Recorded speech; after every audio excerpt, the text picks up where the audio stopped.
So, nagsimula ang series ng mga turo ni Jesus nang siya ay imbitahan ng isang Pharisee sa Luke chapter 11, kung saan nakita natin na agad niyang kinontra ang religious practice na ginagawa ng mga Pariseo na puro panlabas na kabanalan lang ang ipinapakita at walang tunay na pagbabago ng puso.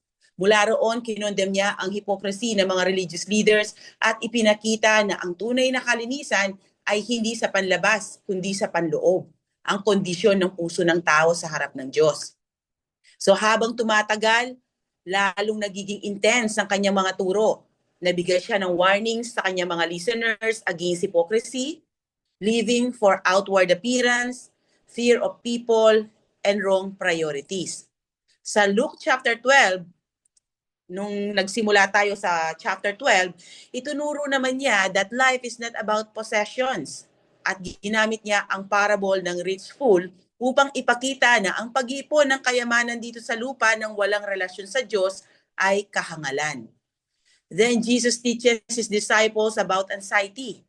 He tells them not to worry about food and clothing because life is more than material needs. God, as a loving Father, knows what His children need and is able to provide for them. At ang ginamit niyang example sa iyang mga ibon at lilies, ipinakita niya ang principle of lesser to greater. If God takes care of small creatures and simple grass, lalo niyang aalagaan ang kanyang mga anak. Kaya ang sagot sa worry ay hindi self-reliance, kundi pagtitiwala sa Panginoon. At ang central command ay seek first His kingdom, na ang ibig sabihin, make God's rule, will, and purpose the highest priority in life. Gawing pangunahing direksyon ng buhay ang Diyos at ang kanyang kalooban. At sa last verse, Jesus makes it clear that the real issue is the heart. Because where your treasure is, there your heart will be also. Pagkatapos nito, Jesus shifts the focus in Luke 12:35-48 from trusting God for daily needs to being ready for His return or second coming. Dito makikita natin na ang second coming ni Jesus ay sure na mangyayari, pero hindi natin alam kung kailan. At ang gagamitin niyang analogies or parables patungkol sa kanyang imminent return ay ang pagbabalik mula sa wedding ng master at ng thief in the night. At sa last verse ng passage na aralin natin ngayon, Jesus also teaches that the greater the knowledge of God's will, the greater the accountability. So sa passage na ito, matututunan natin ang tatlong mahalagang bagay. Sa servants waiting for the master, matututunan natin dito how should believers live while waiting. Sa thief in the night naman, why must believers always be ready? Dahil imminent ang kanyang pagbabalik, okay? Kaya dapat lagi tayong handa. At sa faithful and unfaithful servants, makita natin dito what happens when the master returns. At sa last part ng ating passage, katulad ng sabi ko kanina, makita natin that the more knowledge a person has about God's will, the greater the responsibility and accountability before God. So ngayon, simulan na nating isa-hisayin, okay? Himayin, dig deeper ang salita ng Panginoon. So you must be ready ang title ng ating passage for today.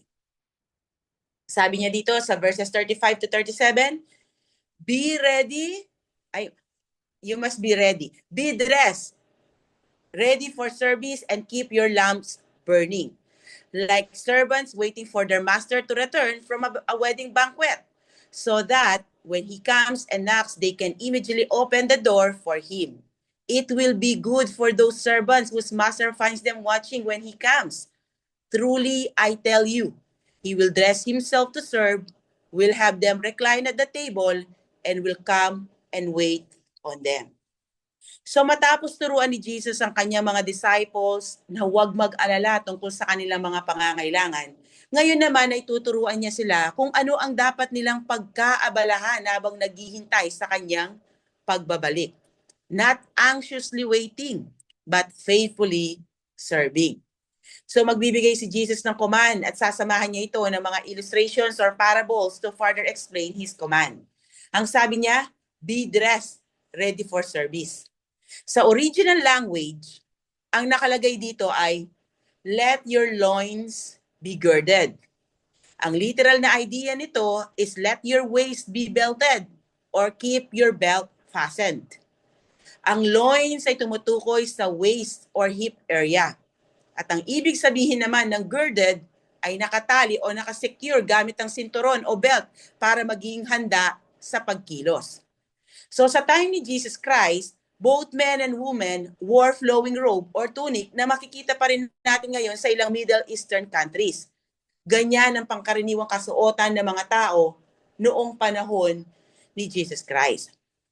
So bago sila sumabak sa trabaho, maglakbay, tumakbo o gumawa ng anumang gawain na nangangailangan ng mabilis na pagkilos, itinataas nila ang laylayan ng kanilang robe at isinisiksik ito sa kanilang belt o sash para hindi ito maging sagabal sa kanilang paggalaw.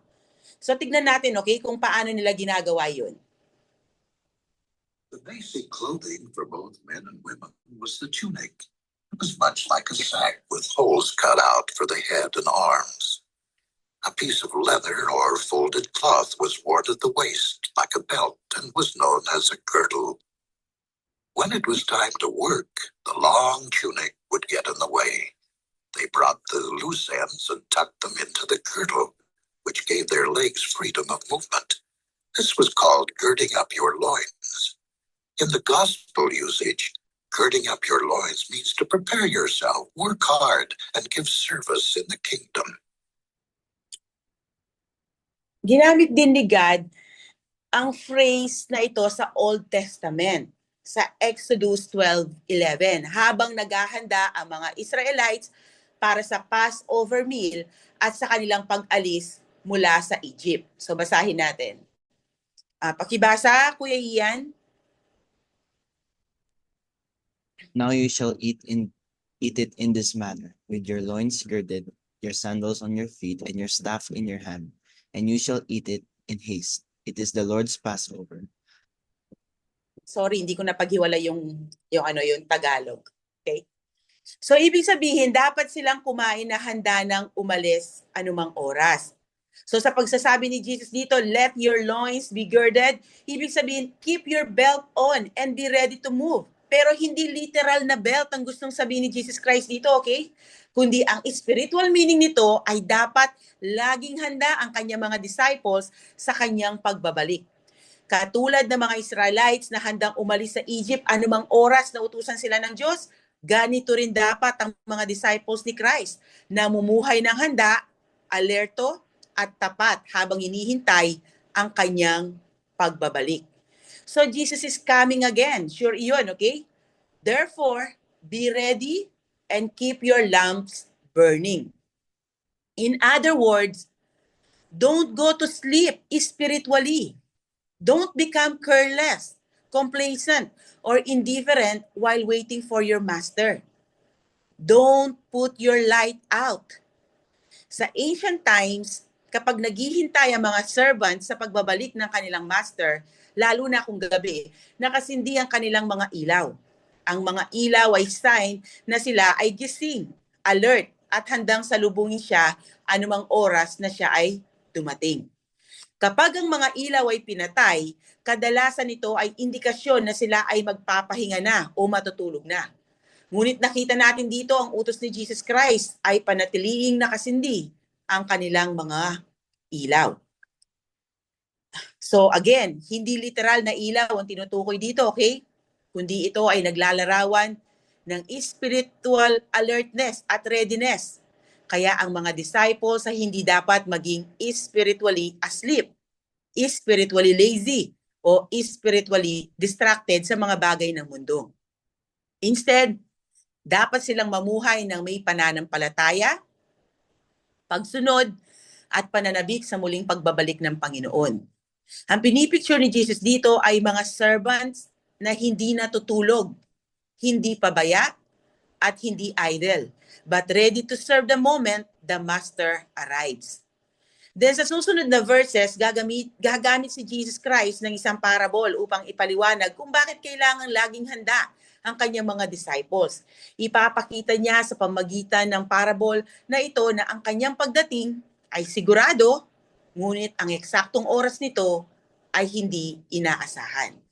So dito papasok ang parable sa verses 36 to 37, okay? At dito din papasok ang problema kapag ininterpret natin ang bawat detalye ng parable ng literal. Dahil kung sasabihin natin ang tinutukoy dito ay ang marriage supper of the Lamb, dun sa sinasabi sa Revelation, magkakaroon tayo ng ilang problema. Sa marriage supper of the Lamb, kasama ni Jesus ang kanyang mga redeemed people bilang kanyang bride. Ngunit dito sa parable, ang larawan ay mga servants na naghihintay sa pagbabalik ng kanilang master mula sa isang kasalan. Kaya mas tamang wag nating piliting bigyan ng literal na meaning ang bawat detalye ng parable. Tandaan natin na ang purpose ng parable ay ituro ang isang katotohanan.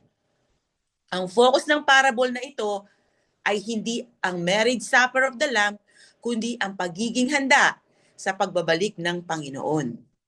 So ginamit ni Jesus ang illustration ng isang master na nanggagaling sa isang wedding banquet. Nagpunta siya, okay, umattend siya ng kasal. Dahil sa panahon nila, kapag ang isang tao ay pumunta sa kasalan, hindi alam ng kanyang mga servants kung gaano siya katagal mawawala. Minsan ang kasalan ay tumatagal ng ilang araw. Minsan naman ay umaabot ng 1 linggo o higit pa. Depende sa kakayahan ng pamilya. Kung mayaman ka, more than 7 days yan, okay? Matagal. Maraming kainan, inuman, ganyan ang kasalan noong panahon na yon. So, wala ring telephone sa time nila para ipaalam kung kailan eksaktong uuwi ang master. Di ba ngayon, like for example, kung naiwan ng anak sa bahay, ang mga magulang yung nasa labas, sasabihin nila, o pauwi na kami, di ba? Tatawag sila or magme-message. Noon, walang ganoon. So, walang idea ang servant. Kaya ang point ni servant, kaya ang point ni Jesus Christ ay simple lang, okay? Dahil nga walang idea ang servant kung kailan darating ang kanyang master, so ang gusto sabihin ni Jesus Christ, like servant waiting for their master to return from a wedding banquet, dapat ding mamuhay ang kanyang mga disciples na handa sa kanyang pagbabalik. Ang pagbabalik ni Kristo ay tiyak, ngunit hindi natin alam kung kailan ito mangyayari. So dapat katulad tayo ng servant na naghihintay sa kanyang master na nagpunta sa isang kasalan, di ba? At hindi niya alam kung kailan ito babalik. Pero siya ay handang naghihintay. Ngayon, ang tanong, are you waiting for His return? Nakakalungkot isipin na maraming professing Christians ang hindi naman talaga naghihintay kay Jesus Christ.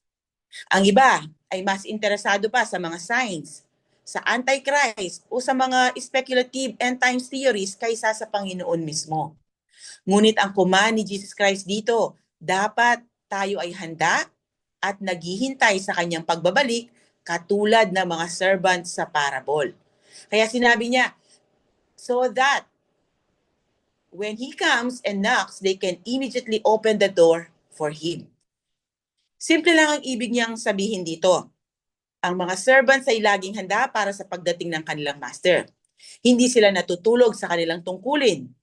Hindi nila kailangan magmadaling magbihis o magsindi pa ng ilaw kapag dumating siya dahil handa na sila bago pa man siya dumating. Kasi nga hindi nila pinatay ang kanilang mga ilaw, di ba? At ready rin ang kanilang pananamit. Kaya they can immediately open the door for Him.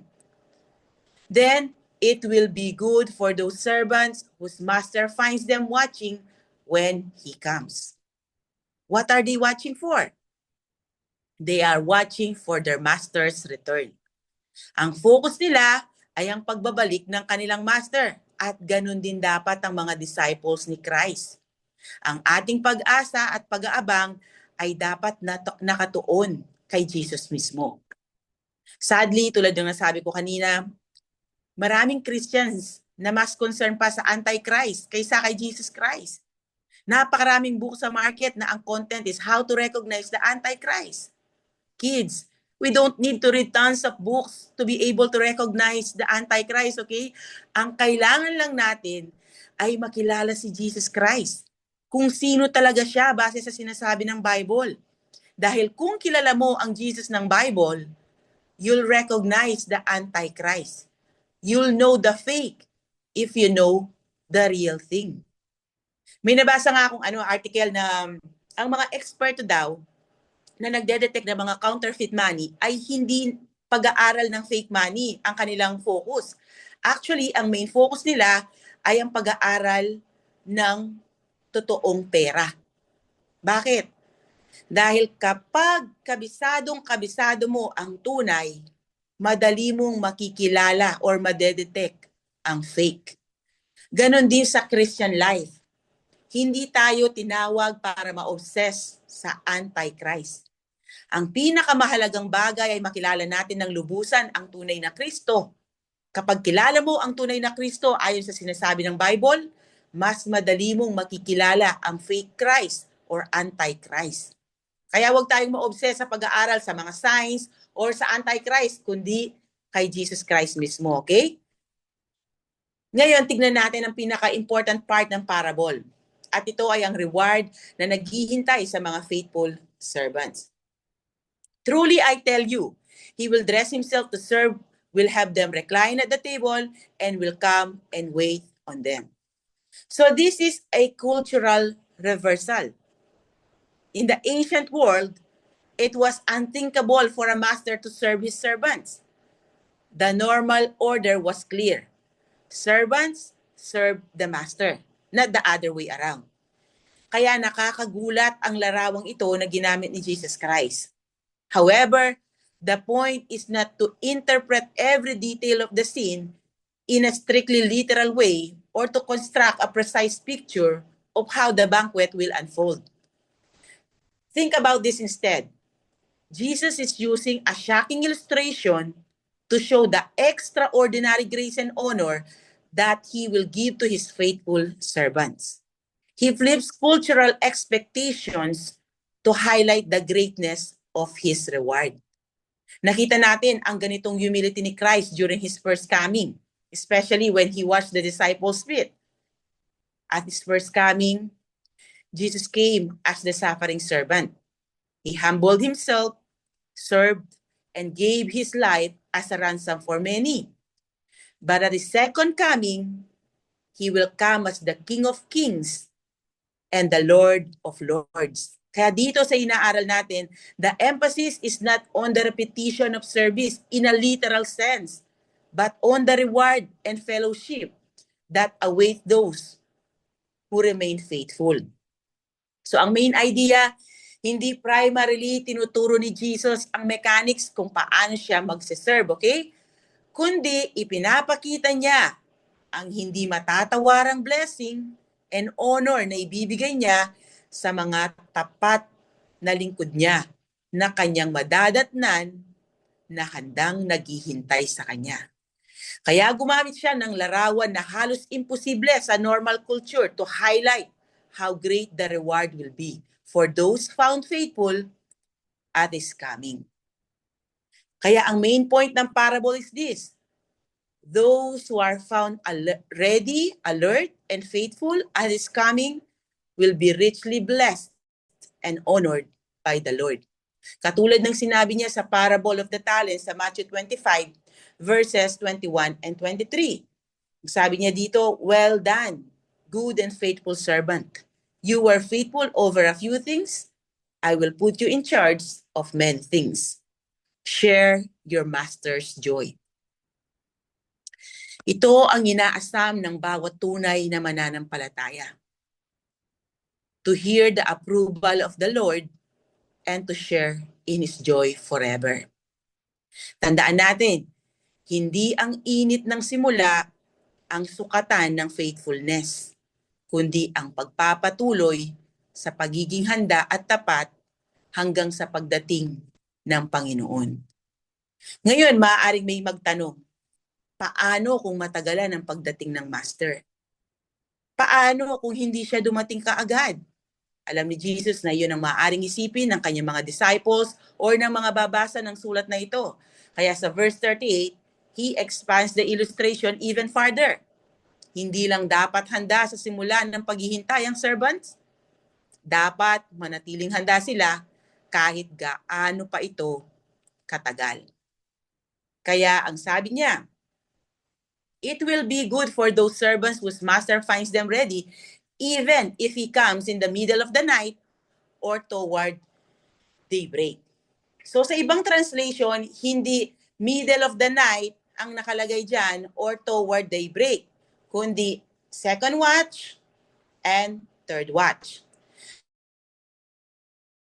Sa Jewish watches, meron silang 3 watches of 4 hours. So the first watch is from 6 a.m. to 6 p.m. to 10 p.m. Okay? Second watch is from 10 p.m. to 10 a.m. At the third and last watch is from 2 a.m. to 6 a.m. in the morning. That was the Jewish division of time. Jesus is speaking in a Jewish context. So the second watch is after 10 p.m. Now for us today, after 10 is no big deal. Pero sa time ni Jesus, most people are fast asleep by 10. Dahil wala pa naman silang electricity, wala silang ibang mapaglilibangan, at kailangan din nilang magtipid ng oil para sa lampara, kaya wala na halos silang magawa kundi ang matulog ng maaga. After the sun has gone down, they go to bed and they get up when the sun comes up. So by 10 p.m., yung mga tao sa time ni Jesus are fast asleep. And sigurado in the third watch, which is after 2 in the morning, none of them, including us, are still or should be awake sa time na ito. So realistic ba na darating sa ganoong oras ang master? Tandaan nyo, sa time na ito, they have to walk in the dark.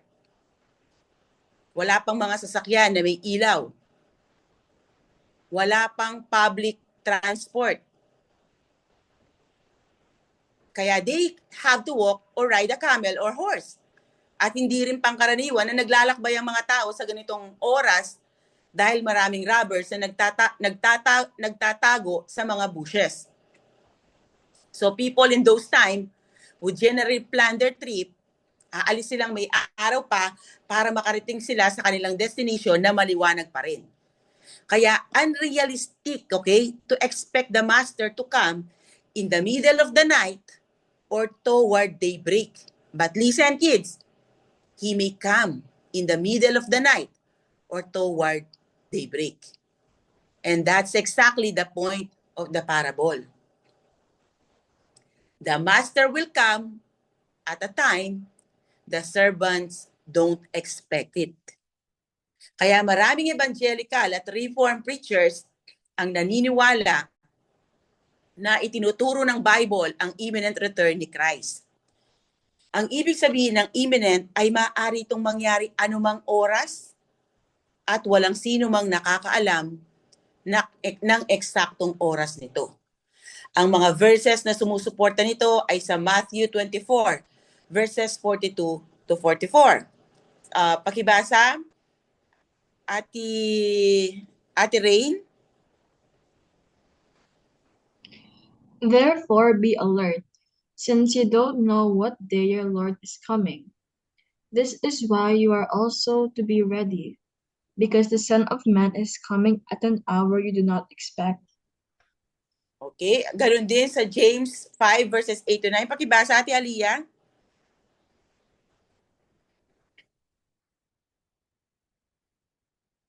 Andiyan ba si Ate Aliyah? Sige, si Ate si Ate Hana.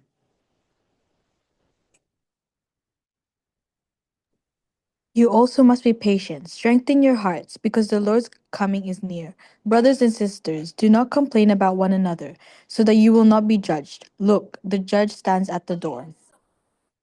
At dito sa inaaral natin, nasa 2,000 years ago na noong isulat ang mga ito.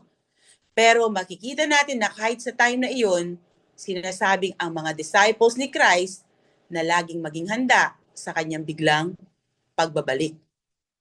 Sinasabihan sila, di ba, dito sa binasa natin, ganun din dito sa inaaral natin, na dapat lagi silang ready.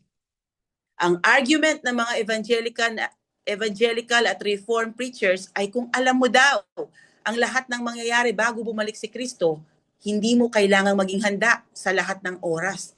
Which is tama naman, di ba? Kaya paulit-ulit na sinasabi ni Jesus na magbantay at maging handa dahil hindi mo alam kung kailan siya darating. So dito makikita natin na sure ang kanyang muling pagbabalik, ang kanyang second coming, pero hindi natin alam kung kailan ito mangyayari. Anytime pwedeng mangyari ito. Kahit mamaya nga pwedeng mangyari ito. Dahil iyon ang ibig sabihin ng salitang imminent. Pero hindi ang eksaktong timing ng pagbabalik ni Jesus Christ ang binibigyan niya ng diin dito, kundi mamuhay tayong handa sa lahat ng oras dahil ang kanyang pagdating ay siguradong mangyayari, ngunit hindi ito inaasahan. Ganun pa man, ang tapat na alagad ay handa kahit dumating ang kanyang master sa kalagitnaan ng gabi o sa madaling araw. Sila ay patuloy pa ring nagbabantay at naghihintay sa kanya. Hindi sila napagod sa paghihintay. Hindi sila nawalan ng pag-asa. Hindi rin sila naging kampante dahil na-delay ang kanyang pagdating. Tandaan nyo ito, kids. Ang tunay na test ng faithfulness ay hindi kung gaano tayo kainit at kasigasig sa simula, tulad ng sinabi ko kanina, kundi kung mananatili ba tayong tapat habang matagal tayong naghihintay sa Panginoon. Maraming professing Christians ang nagsisimulang excited sa kanilang Christian journey. Pero habang tumatagal ay lumalamig, nadidistract sa mundo or bumabalik sa dati nilang pamumuhay. Ngunit ang mga tunay na disciples ay nagpapatuloy sa pananampalataya at pagsunod kahit hindi pa nila nakikita ang pagbabalik ng kanilang Panginoon. Kaya sa Reformed teaching, itinuturo ang perseverance of the saints. Hindi sila naligtas dahil nag-persevere sila hanggang sa dulo, kundi nag-persevere sila hanggang sa dulo dahil tunay ang kanilang relasyon sa Diyos. Ang perseverance ay hindi sanhi ng salvation, kundi ebidensya siya ng tunay na salvation. Kaya ang blessing na binabanggit ni Jesus Christ dito ay para sa mga servants na matagpuan niyang gising, handa, at tapat na naghihintay sa kanyang pagdating. At kahit gaano pa katagal ang abutin nito, sila ay maghihintay sa kanya. Hindi sila tatalikod sa kanya. Yun ang ibig sabihin nun, no? Hindi naman yung hindi na tayo matutulog, literal na hindi matutulog, okay? Kundi sa spiritual na kung ilalagay natin ito sa ating spiritual life, lagi tayong handa sa kanya. Siya yung ating, kumbaga yung focus natin ay si Jesus Christ at ang kanyang kingdom, okay? So yung iba sinasabi nila, hindi pa siya babalik kasi hindi pa lumalabas ang Antichrist. Hindi pa nangyayari ang big one. Wala pang mark of the beast, etc.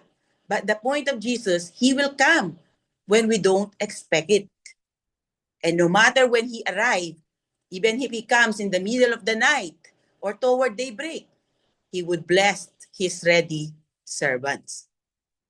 So pagkatapos ipakita ni Jesus na dapat manatiling tapat kahit sa matagal na paghihintay, magbibigay siya ngayon ng isa pang illustration sa verse 39 upang mas bigyang diin ng isang katotohanan na itinuturo niya sa kanila.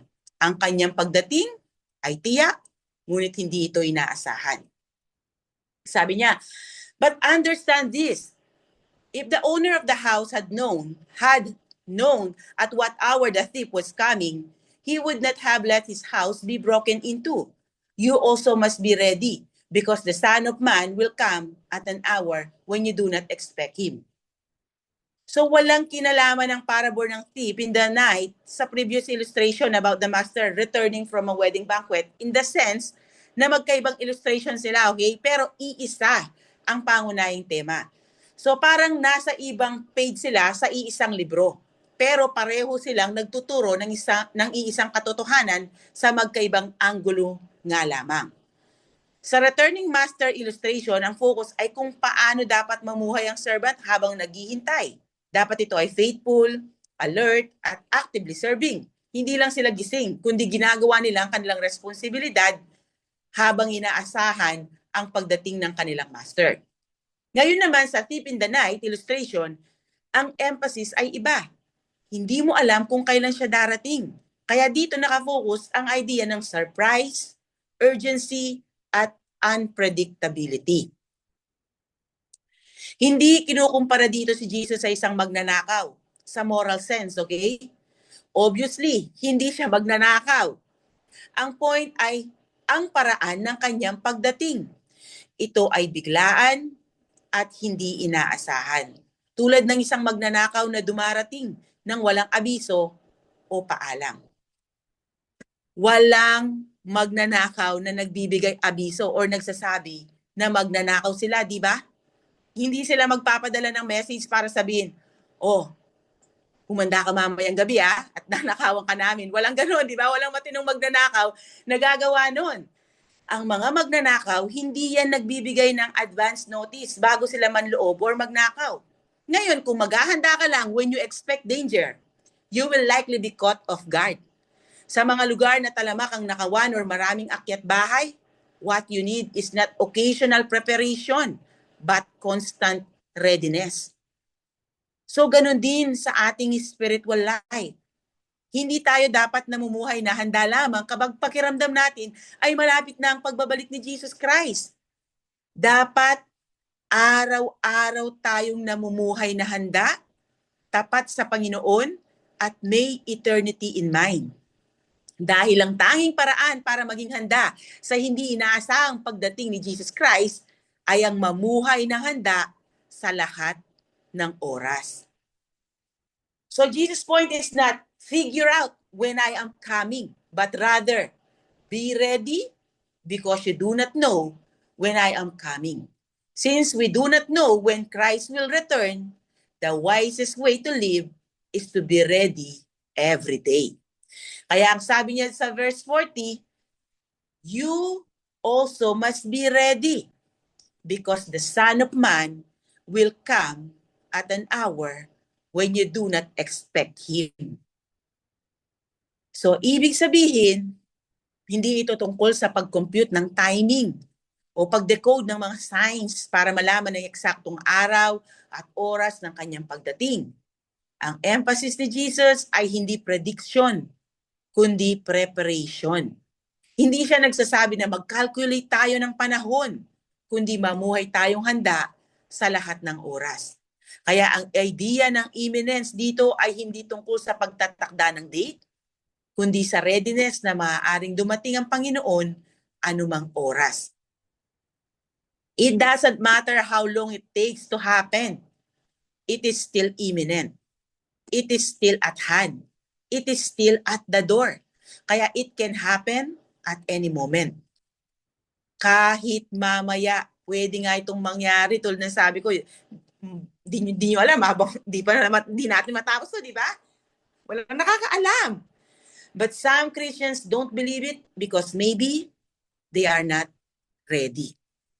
So ang parehas na message ng dalawang parables ay hindi ang pag-alam kung kailan siya darating, kundi ang pagiging handa sa kanyang pagdating. So after hearing the warning about being ready for the coming of the Son of Man, Peter now asks a very natural question. At nandito na si Peter. Pumasok na naman siya. Di ba ganito yung character ni Peter? Ang sabi niya, Peter asked, Lord, are you telling this parable to us or to everyone? In other words, sino ba talaga ang target ng teaching na ito? Para lang ba ito sa mga disciples o para sa lahat ng taong nandirito? Tandaan nyo, hindi lang disciples ang nandito sa lugar na ito, okay? Kung saan nagtuturo si Jesus Christ. Marami dito, crowds ito, okay? So, hindi lang ang kanyang mga followers ang nandito at nakakarinig nito. Makita natin, base sa tanong ni Peter, na kahit ang mga disciples, may moments din ng confusion sa mga turo ni Jesus. Because from their perspective, they are the closest followers of Jesus. So they are wondering if these strong warnings are directed specifically to them or to a wider audience. But instead na magbigay si Jesus ng simple answer na yes or no, ang naging sagot niya ay another parable to expand the teaching even further. He doesn't narrow the application, kundi mas pinalawak niya pa ito. hindi na ito unusual kay Jesus Christ, okay? Dahil madalas ganito niya sinasagot ang mga tanong sa kanya. So Jesus tells another parable about faithful and unfaithful servants. So dito muna tayo sa faithful servants. 42 to 44. The Lord answered, "Who then is the faithful and wise manager, whom the master puts in charge of his servants to give them their food allowance at the proper time? It will be good for that servant whom the master finds doing so when he returns. Truly, I tell you, he will put him in charge of all his possessions." Tandaan nyo, ito yung naging sagot ni Jesus Christ, okay, dun sa tanong ni Peter. So, connected pa rin ito sa previous parables, okay, dahil pareho pa rin ang tema. Readiness and faithfulness habang hinihintay ang pagbabalik ng Panginoon. Pero ngayon, mas specific na ang application. Dito ang focus ay nasa isang steward or manager, whom the master puts in charge of his servants to give them their food allowance at the proper time. So itong manager na to, pinagkatiwalaan siya, okay, na magbigay ng pagkain, ng food allowance sa kanyang mga kapwa servant din. So mataas ang ano niya, pero lahat sila ay servant, okay? May tungkulin siya kumpara doon sa mga kasama niya. Pero lahat sila ay servant. Sa immediate context, ito ay particular na tumutukoy sa mga leaders, especially spiritual leaders, na pinagkatiwalaan ng Diyos na mga laga at magpakain ng kanyang mga tao ng spiritual food. Pero, hindi ibig sabihin na wala na itong application sa atin kung hindi tayo pastor o church leader. Kung ikaw ay magulang, tulad ko, tulad ni na Tita Charm na nandito, may ipinagkatiwala sa atin ang Diyos, ang ating mga anak. Kung ikaw ay ministry leader, may mga taong ipinagkatiwala sa iyo para pangalagaan. At kahit ordinary believer, may mga bagay na ipinagkatiwala din sa iyo ang Diyos. Dito pumapasok ang mahalagang concept ng stewardship. Ang steward ay hindi owner. Siya ay tagapangasiwa lamang ng mga bagay na pag-aari ng iba. Trustee. Ganito rin tayo, okay? Ang oras natin, talents, and abilities, spiritual gifts, opportunities, resources, ministry, responsibilities, influence, at maging ang ating pamilya ay hindi talaga sa atin. Lahat ng ito ay ipinagkatiwala lamang ng Diyos sa atin for the furtherance of His kingdom and for His glory. Kaya balang araw, bawat isa sa atin ay magbibigay ng account sa Panginoon.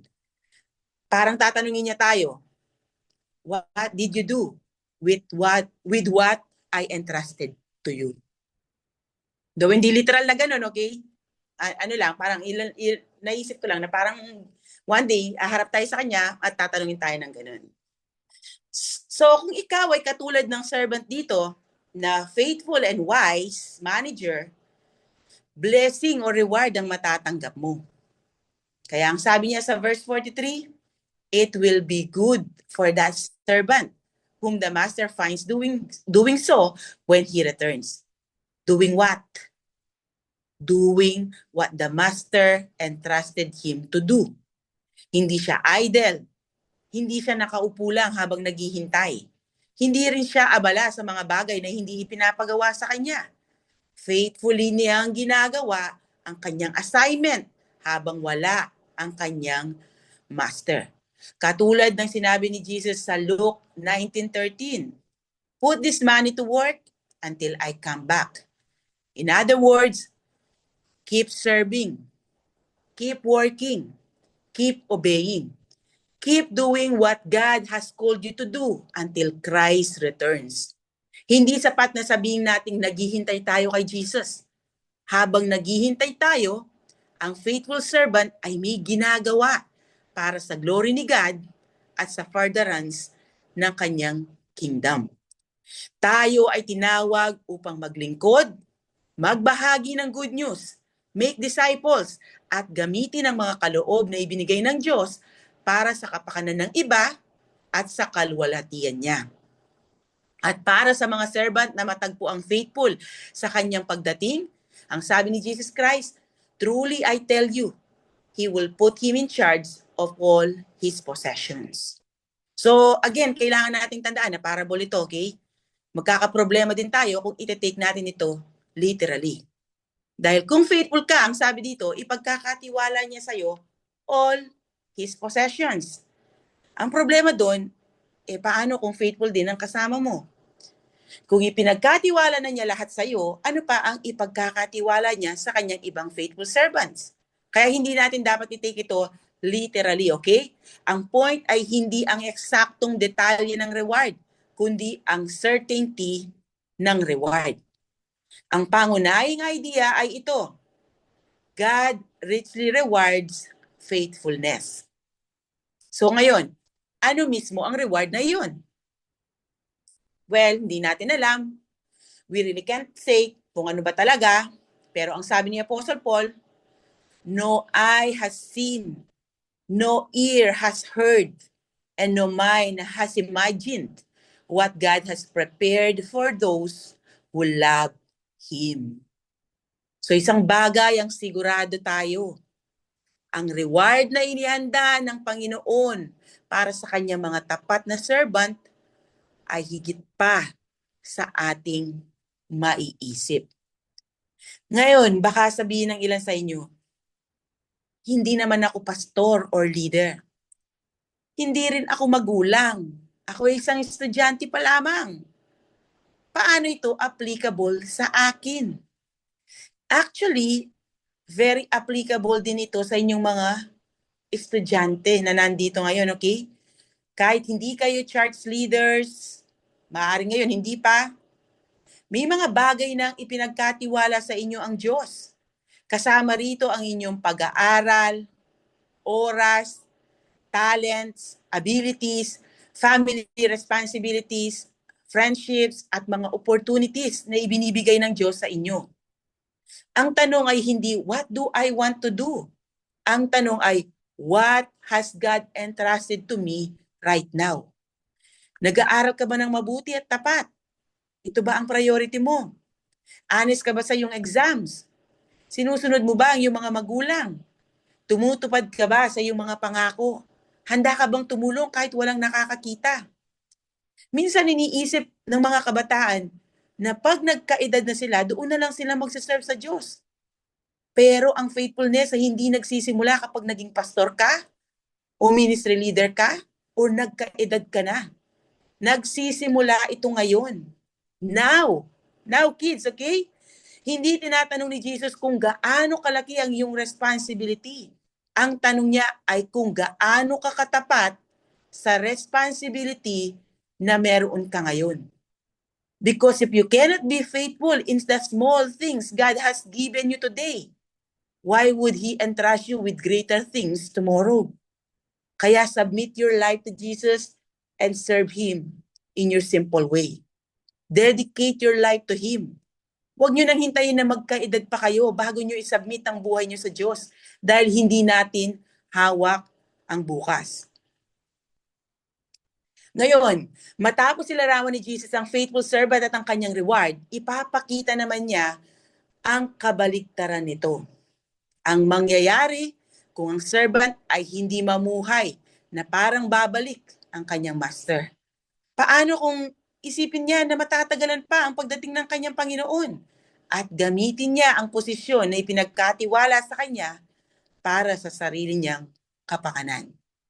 Sa verses 45 to 46, makikita natin ang larawan ng isang unfaithful servant, isang taong hindi naghanda, hindi naging tapat, at namuhay na parang hindi nababalik ang kanyang master. At makikita din natin kung ano ang naghihintay sa unfaithful servant na ito. So babala din ito doon sa mga taong nasa circle ni Jesus pero hindi fully surrender ang buhay sa kanya. Kumbaga seemingly attached sila sa kanya pero hindi totoong naka-abide sa kanya. Tandaan nyo, okay? Marami siyang disciple dito or yung mga nagpa-follow sa kanya pero hindi lahat ay totoong mananampalataya sa kanya. Kaya nga sa John chapter 6, kung di ako nagkakamali, yung iba doon ay tumalikod sa kanya. 'Di ba? Nung nag-demand na siya na tanggapin yung inumin ng kanyang dugo, kainin ng kanyang laman, 'di ba? Ang daming tumalikod sa kanya. So hindi lahat ng disciple ay talagang na kay Christ, okay? So basahin natin. 45 to 46. But suppose the servant says to himself, "My master is taking a long time in coming," and he then begins to beat the other servants, both men and women, and to eat and drink and get drunk. The master of that servant will come on a day when he does not expect him, and at an hour he is not aware of. He will cut him to pieces and assign him a place with the unbelievers. There's a very real sense in which this is happening even today. Maraming professing Christians ang namumuhay na parang hindi nababalik si Jesus Christ. In fact, binalaan na tayo ni Peter tungkol dito.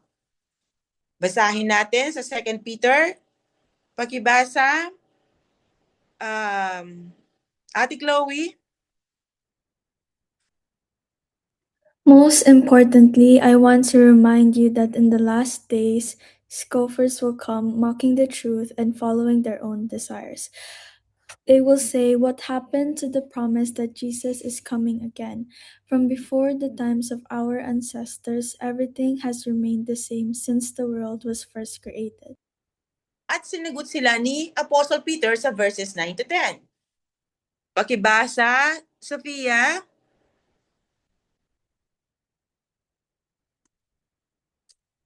The Lord isn't really being slow about his promise, as some people think. No, he is being patient for your sake. He does not want anyone to be destroyed, but wants everyone to repent. But the day of the Lord will come as unexpectedly as a thief. Then the heavens will pass away with a terrible noise, and the very elements themselves will disappear in fire, and the earth and everything on it will be found to deserve judgment. So parehong idea ang makikita natin dito sa Luke 12.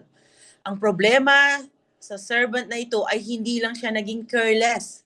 Ang mas malalim na problema ay nagsimula siyang mamuhay na parang hindi na babalik ang kanyang master. Sa isip niya, my master is taking a long time in coming.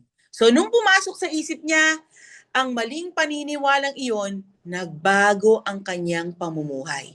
Imbes na maging faithful, inabuso niya ang kanyang posisyon. Imbes na paglingkuran ang kanyang kapwa servants, anong ginawa niya?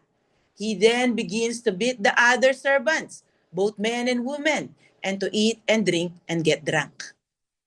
Sinimulan niya silang saktan at pagmalupitan.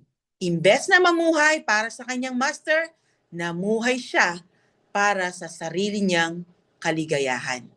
Mapapansin niyo na ang focus ng kanyang buhay ay wala na sa master, kundi nasa sarili na niya. Parang ang mga tao noong panahon ni Noah. Habang ginagawa ni Noah ang ark at nangangaral tungkol sa righteousness ni God, ang mga tao ay patuloy lang sa kanilang normal na buhay. Kumakain, umiinom, nag-aasawa, at namumuhay na parang walang darating na judgment. Ganito rin ang servant na ito na masyadong naging abala sa mundong ito dahil sa maling pag-iisip sa pagbabalik ng kanyang master. Pero sinabi ni Jesus, the master of that servant will come on a day when he does not expect him and at an hour he is not aware of. Malinaw na sure na babalik ang master. Kaya ang servant na hindi handa sa pagbabalik ng master, ang servant na namumuhay para sa kanyang sariling kaligayahan ay magugulat sa araw na mangyayari iyon. Ano ngayon ang naghihintay sa unfaithful servant na ito? Kung may reward na naghihintay para sa faithful servant, judgment naman ang naghihintay para sa unfaithful servant. Ito ay base sa text na inaaral natin, okay? Ang sabi ni Jesus Christ, He will cut him to pieces and assign him a place with the unbelievers. Kapag sinabing unbelievers, hindi lang ito tumutukoy sa mga taong walang religion o hindi Kristiyano. Ang unbeliever is someone who has not placed genuine faith in Jesus Christ, regardless of how religious he or she appears. Ang sabi sa John 3:16. Pakibasa, Ate Hana. For God so loved the world that he gave his one and only Son, that whoever believes in him shall not perish but have eternal life. Ganon din sa John 1 verses 12 to 13. Pakibasa, Kuya Nathan. Yet to all who did receive him, to those who believed in his name, he gave the right to become the children of God, children born of natural descent, nor of human decision or a husband's brutal will, but will be born of. So yung mga tunay na nagtitiwala kay Jesus bilang kanilang Lord and Savior, God adopted them into His family. Meron na sila ngayong totoong relasyon sa Diyos. Kabaligtaran nito ay mga unbelievers. Kaya tinawag sila ng Bible na unbeliever dahil hindi sila naniniwala kay Jesus Christ at kung sino siya. Kahit ikaw pa ay nagsisimba, nagbabasa ng Bible o matagal nang umaattend ng Bible study, kung hindi mo fully sinorender ang buhay mo kay Christ para sa kapatawaran ng iyong mga kasalanan, kung hindi ka naniniwala na sapat na ang ginawa niyang pagbabayad sa cross para sa mga kasalanan mo, kahit nandito ka sa Bible study natin ngayon, kahit weekly nasa church ka, kahit ang mga magulang mo ay Christian, hindi ka pa rin maituturing na kabilang sa family ni God. Example dyan ay si Judas. 3 taon siyang sumusunod kay Jesus Christ. Nasa circle siya ni Jesus Christ. Nakinig siya sa mga sermons niya. Nakakakita ng mga himala at kasama pa sa ministry at binigyan pa nga siya ng power na makagawa ng mga miracles, di ba? Pero sa huli, ipinakita ng kanyang buhay na hindi siya tunay na mananampalataya kay Kristo. Kaya outwardly disciple siya, pero inwardly unbeliever siya. Katulad ng unfaithful servant dito sa inaaral natin. So base dito sa sinasabi ni Jesus, ang servant na hindi ready ay parurusahan niya. Ngayon, ang tanong, what portion does the unbelievers get at the Lord's return? Kasi ang sinabi niya, isasama siya sa mga unbelievers, di ba? Yun ang magiging parusa sa kanya. So anong portion ba ng mga unbelievers, di ba, ang makukuha niya? What portion does the unbelievers get at the Lord's return? Anong makukuha nila? Di ba? Anong matatanggap nila sa pagbabalik ni Jesus Christ? Ang sagot, hellfire judgment. Ibig sabihin, kahit na nasa household siya ng master at mukhang servant sa panlabas, and actually tinawag din siyang servant, pero sa pagbabalik ng master, nahayag ang tunay na kalagayan ng kanyang puso. Katulad ni Judas, isa siya sa 12 apostles. Meron siyang outward association sa master, pero wala siyang tunay na submission sa kanya. Wala siyang tunay na relasyon kay Jesus Christ. Ganon din ang unfaithful servant dito. Ang kanyang pamumuhay ang nag-expose sa tunay niyang kondisyon. Hindi siya namuhay bilang isang taong sabik sa pagbabalik ng kanyang Panginoon. Sa halip, namuhay siya para sa sarili niya. Inabuso niya ang iba at naging alipin ng mundong ito. Kaya nang dumating ang master, ang natanggap niyang bahagi ay hindi reward, kundi judgment kasama ng mga unbelievers. Napakaseryosong babala nito, kids. Kung ilalagay natin ito sa ating spiritual life, ipinapakita nito na ang pagiging bahagi ng visible church ay hindi nangangahulugang tunay kang Kristiyano o tunay kang na kay Kristo. Ang tunay na ebidensya ay hindi kung gaano kaganda ang simula ng isang tao, kundi kung nanatili ba siyang tapat hanggang sa wakas. Pero tandaan nyo, hindi tayo naliligtas dahil naging faithful tayo hanggang wakas, okay? kundi naging faithful tayo hanggang wakas dahil meron tayong tunay na relasyon kay Jesus Christ. At ang tunay na disciple ni Christ ay patuloy na magbabantay, maghihintay, at mamumuhay ng tapat hanggang sa kanyang pagbabalik. Hindi perfect, okay? Hindi perfect obedience kasi hindi natin magagawa yon, kundi consistent hanggang sa siya ay muling dumating. Yung tipong madadapa ka man, ikaw ay babangon at babalik sa kanya.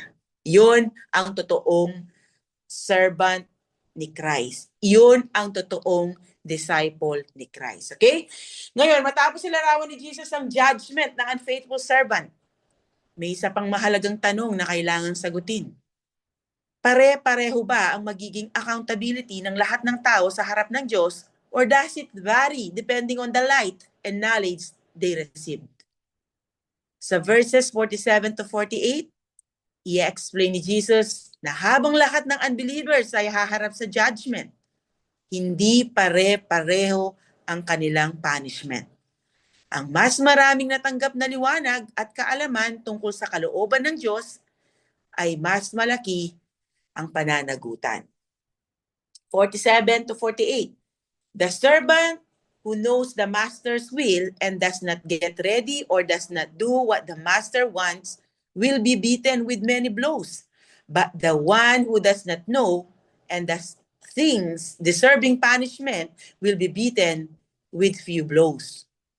For everyone who has been given much, much will be demanded. And from the one who has been entrusted with much, much more will be asked. Naniniwala ako na ang verses 47 to 48 ay connected pa rin sa punishment na tatanggapin ng unfaithful servant. Kumbaga, in-expand lang ni Jesus ang paliwanag patungkol dito. Meron kasing mga naniniwala na tumutukoy daw ito sa saved and unsaved. Malabong mangyari iyon. Kaya hindi yun ang pinapaniwalaan ko, okay? Dahil sinasabi sa Romans 8 verse 1 na wala ng condemnation or judgment for those in Christ Jesus. Kaya malabong tumutukoy din ito sa mga saved. Kaya ang punishment na tinutukoy dito ay para sa mga unbelievers. Pero may isang katotohanan tayong makikita dito na may degree ang punishment sa hell. Hindi lahat ay tatanggap ng same punishment. Nakadepende ang punishment ng mga unfaithful sa dami ng kanilang nalaman patungkol sa kalooban ng Diyos.